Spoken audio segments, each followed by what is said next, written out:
very grateful to Gwyneth and Jane to invite me here. And I was very lucky, it's been, as Kara said before, it's been very important for me to be a part of the Humanities Initiative, because it was a good, apart from the money, apart from the prestige and so on and so forth, it was a great moment when I could share my ideas, my research with other people that maybe don't know much about Italian studies, which is my field of study, but are doing like parallel research. And this kind of thing is something that after years that you're working on the same deal, on the same situation, also with people that know your project pretty well, you cannot see yourself and your research and what you're going to do from outside, which is, I think it's the most important thing ever, not just in academics, but just in the job market as a whole. I cannot, instead of providing a lot of like points, because really, more or less the points that we talk about are interesting. I think later on there will be questions about that. I think I can just provide some experiences, just some stories of what happened to me. Well, the first thing I wanted to say is that coming from another educational system, it was a shock at the beginning to come here and see that everything has to be written. Like you don't have, or at least you have very few oral exams. Because what made me successful in my own country during the exam, in the BA and the MA and so on and so forth, was that since we have a lot of oral exams, and this is something I think can be valuable also in the American system, you have a professor that speaks in just one day with 50 people. And something by the kind of reader of your application at 11:30, thinking about maybe his or her own private life, has to read this application. You have people in front of you that have been the nicest people of the world, but they're just repeating for 50 times in just one day the same thing. So, what makes you stand out? For instance, I thought, maybe I should just speak slowly. And this is something completely stupid. I was 21 years old, but at that moment, I realized that instead of having like a sort of, two people that are talking but not even listening to each other, I started having a conversation. And when I reached that moment when I knew I was having a conversation with the professor, then I knew that, my grade was high. No matter what, but I could see like that sparkle. And of course, that after the conversation, something happened. I think that with our grant proposal, even though we have like 1,000 words, we have to try to establish a conversation. And a conversation with someone that knows much more and have way more experience than you had to be something that, if not on the same level, but that you agree on something. It's an agreement, it's like a negotiation. So that's why I wanted to start with this example, because seeing things from outside is like also knowing your audience. The notes here I wrote, know your enemy. That because, if you had a grant proposal, what's the only thing that you know of this institution, for instance? The website. And in the website, you get a lot of information. Not much from like, hey, you're awesome, you want to be part of this awesome experience. But from the people who were part of the experience the years before. So you read carefully all the projects, all the people who got the grant, who got the award, who got the fellowship the years before. And you understand, for instance, that you have very little chances of going, to that postdoc fellowship, because they just are interested in, post-colonial studies. I don't do post-colonial studies. I can try. But, after all, Italy has the Italian culture, let's say, has other strong points. I will try those.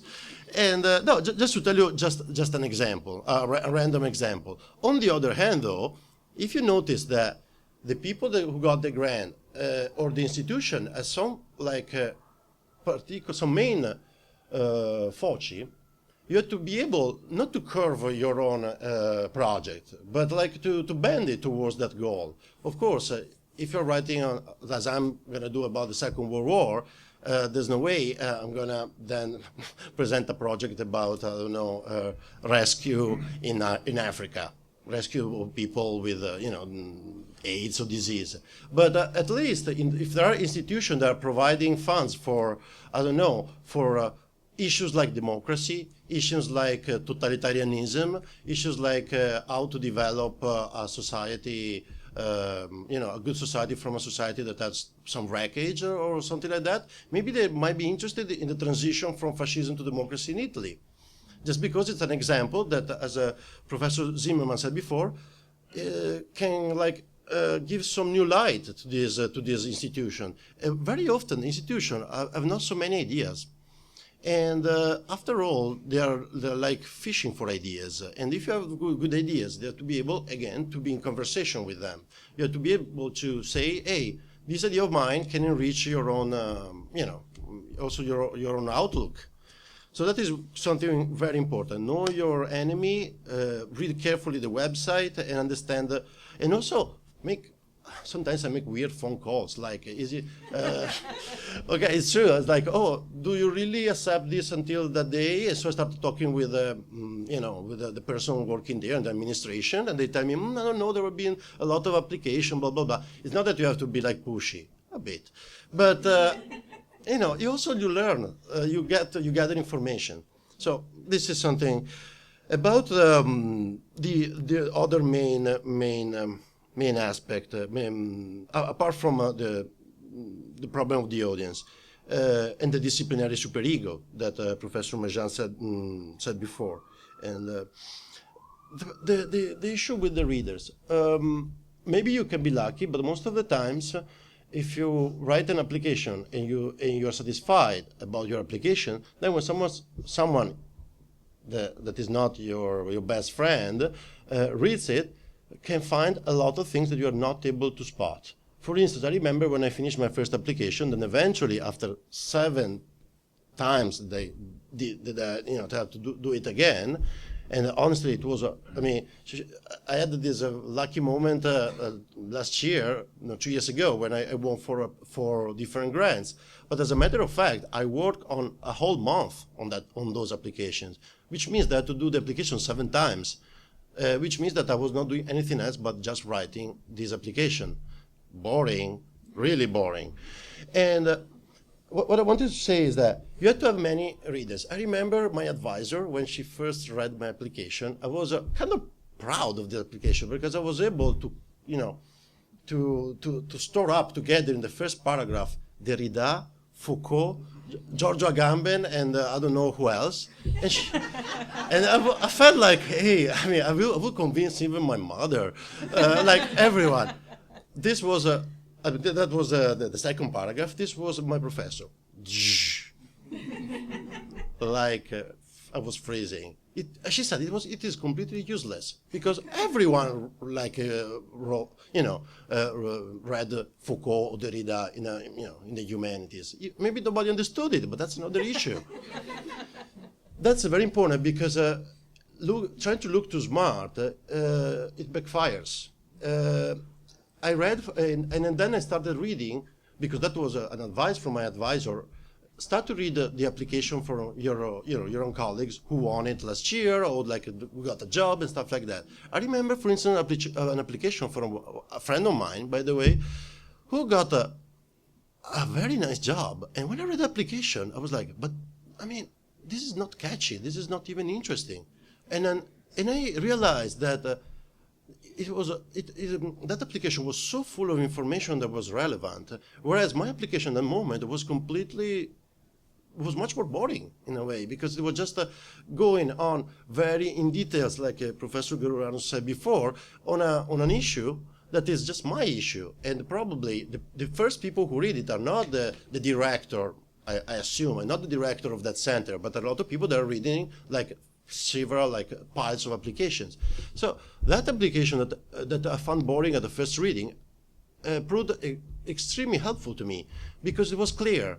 It had clear ideas and it was humble, but also there was a point since the very paragraph that was like, this is the field of studies, this is the dialogue I want to have with these big guys, or there's no gender connotation in this, with this big professor, and but I can say this, that is just not out of the blue because I like it, because I'm a lover of some particular aspect of Renaissance culture. No, but because this great intellectual debate that is going on in the academia needs a step forward, and I can provide that step just with this kind of research. It's something like Professor Marjan said before. describing that work of art that was, you know, nobody looked at for decades, probably. So, yeah, this is important. Be clear, straight to the point also, and without many turn of phrases, and having a lot of readers, academic readers like your advisor, maybe another professor, and also, it has been said many times, but I think it's so important. When I write application, I think about my audience as a, not just as a professor of Italian studies or of history in my case, but as I don't know, the average reader of the New Yorker or the Sunday Times or the New York Times. That is, of course, a person that is smart, well informed, but of course she or he is not an expert on Italian culture, despite maybe she knows a lot or he knows a lot of Italian culture. Therefore, if you have an image like that in your mind, you are able to provide the same information in a way that is convincing for a broader audience. And I have to be very thankful to, in the recent case, to my girlfriend. She's American, and she read carefully everything, and she spotted all the big mistakes that I do still, because I'm not native speaker. Even when I speak, I do a lot of mistakes. But in an application, those are, you know, I already start from a point of view that is, I don't feel I start from the same point of view just because of language. And I'm grateful because she doesn't know much about Italian studies in the specific field I'm working on. But, so at the end of the day, if she reads the whole application and says, hey, it's a good idea, that means that that's a good project, that means that she understood where I wanted to go, and she understood that there was a discussion. And there was a conversation with other people. She or he, in the case, may or may not want to enter the discussion. But maybe your reader, once understands that, can say, hey, okay, I can pass it on to the director. This is one of the selected applications.